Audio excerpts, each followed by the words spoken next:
The Parsha that we always read in the Shabbos preceding Shavuos is the Parsha of Bamidbar, which means in the desert. So why is it that we read this Parsha about the Jews being in the desert and Hashem counting them again before the giving of the Torah? So one of the obvious explanations is because the Torah was given precisely in the desert. The Jews were in the desert when they became God's chosen nation and when He gave them the Torah.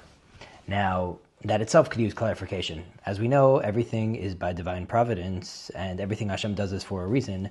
Why would He give us the Torah specifically in a wilderness, in a desert, in a place that doesn't belong to man?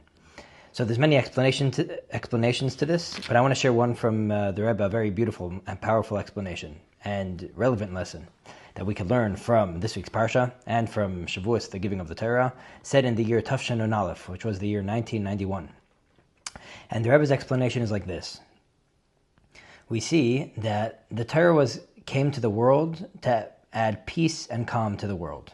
As it says that first the world was Yara, first the world was worried because Hashem said the world's not going to be settled. It's not guaranteed that the world will continue to exist until the Jews decide to receive the Torah. When we receive the Torah, then Eretz Yara v'Shakata, then the world became calm and peaceful. Implying that the purpose of giving of the Torah was to add a certain peace and security to an otherwise anxious world. That's also why everyone agrees that the Torah was given on Shabbos. The original giving of the Torah at Mount Sinai was on Shabbos. Why? Because Shabbos, again, stands for that concept of peace. It says when Hashem created the world, in 6 days, God created the whole world. Ma haya ha'olam chaser? What was the world lacking? Menucha.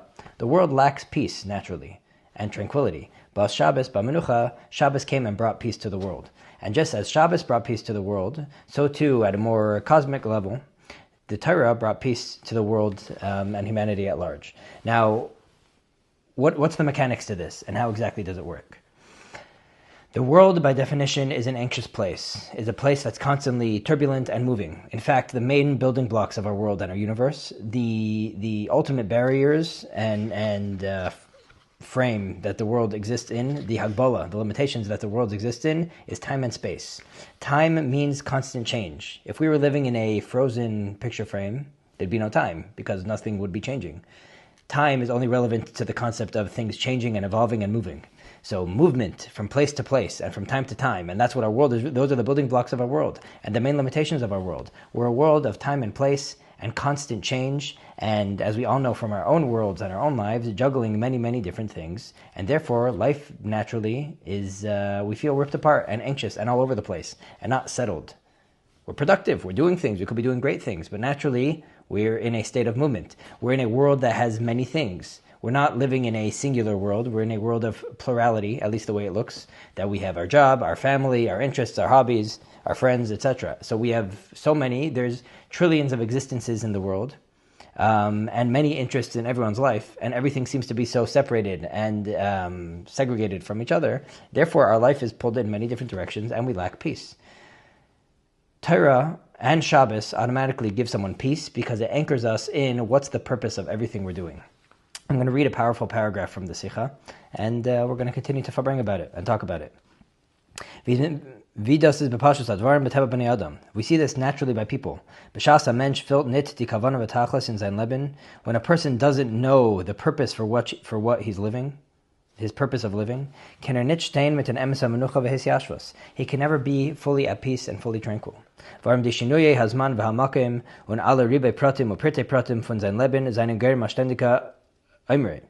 Because all the details, and as we say, details in his life, are constantly pulling him and calling at him. And it's pulling him apart. How do we juggle all of our responsibilities and interests? But when he notices his calling and his real purpose for life, upon which all of the details of his life surrounds, that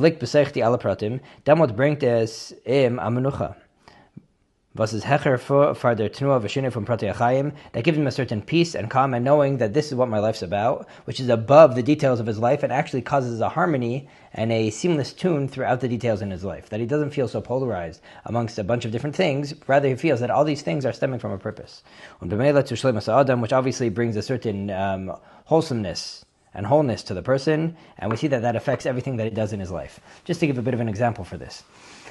Let's say someone's in a marriage, but they're not even sure what the purpose. They find themselves in a marriage, so to say. They forget what the whole purpose of what they committed to was for: to build a family, to build a relationship with this partner that they love and look to build a life with, and a family and a cohesive unit. Rather, they view their marriage as a bunch of separate tasks.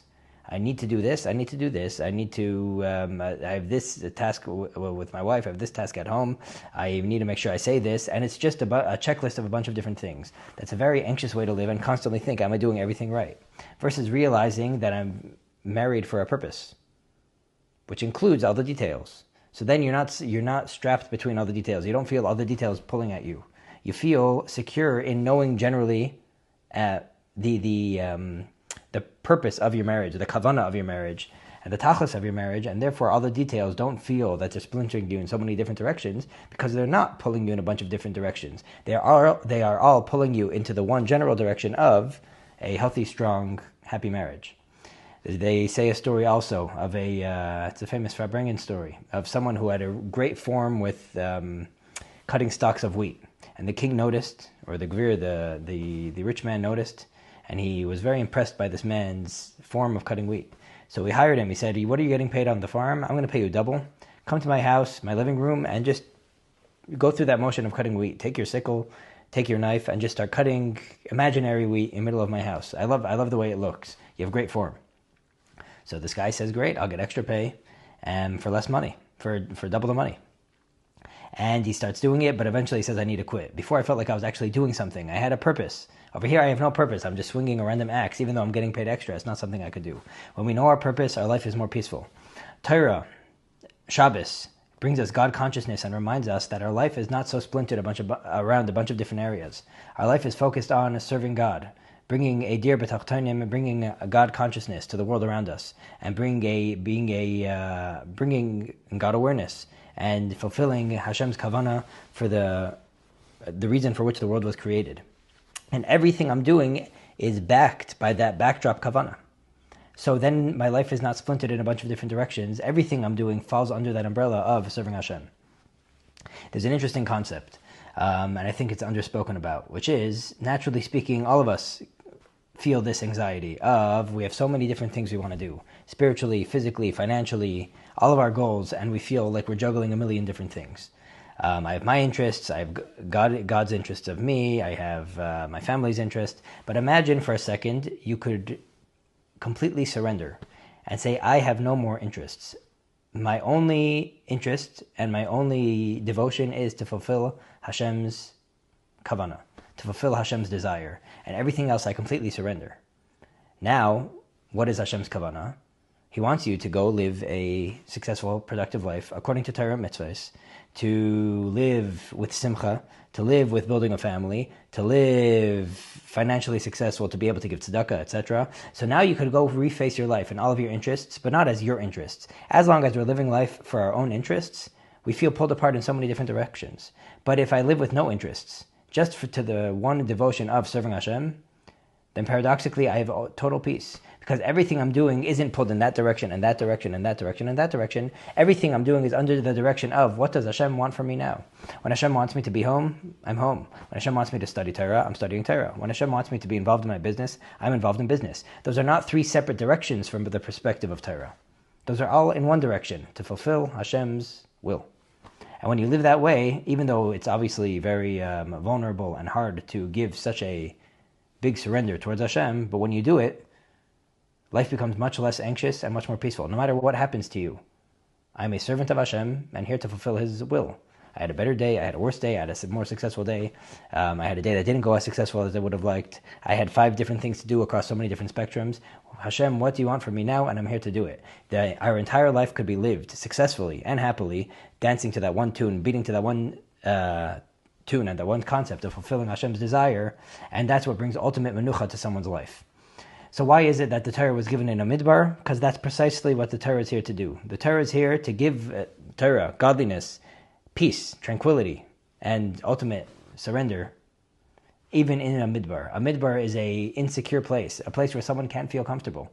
You feel constantly threatened in a midbar, not sure where you are. You feel lost, sitting in a wilderness. A man in a wilderness is not in his natural space, and he feels very overwhelmed and it's not a place of hisyashvos and settledness. And Torah is there to bring settledness even into the life of someone that feels like they're living in a midbar. That's why Torah was given specifically over there. They say a story, we have shared this in the past, of Mendel Futterfass when he was in Siberia, and he was a happy chassid, even over there when life was very, very hard, and he was in the gulag, and the fellow inmates asked him, "How are you always so happy and upbeat? You're nobody. We're the who's who of Russia, and look, people are dropping left and right, losing their desire to live, and somehow you're still happy. What is it? What do you have that's so special?" He says, "I'll tell you what. You used to have a life. Your life was, you're an actor, you're a writer, you're a thinker, and when the KGB brought you into when the Soviets brought you into Siberia, you lost your life. You used to be an accomplished professor. Now you're a prisoner. So you lose your desire. You've lost your soul. It's only time till your body catches up. Everything you stood for has gone away. For me, what did I do? Yeah, I was a businessman, but my life was always about serving Hashem, davening 3 times a day, studying Torah. So I used to be able to do that in a show with a sitter. Now I need to do it as I'm chopping wood in my head, because otherwise they're going to shoot me.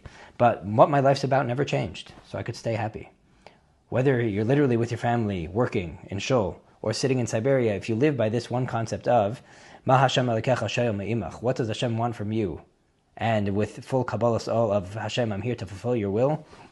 Even though the surrender sounds scary, it ultimately adds a certain cohesiveness, harmony, tranquility to our otherwise very splintered life. We should all be makabel the Torah b'simcha v'pnimius and receive Torah and this message of Torah internally, and be able to live a life of menucha, shalom, and simcha, even amidst a fractured and anxious world. Have a great Shabbos.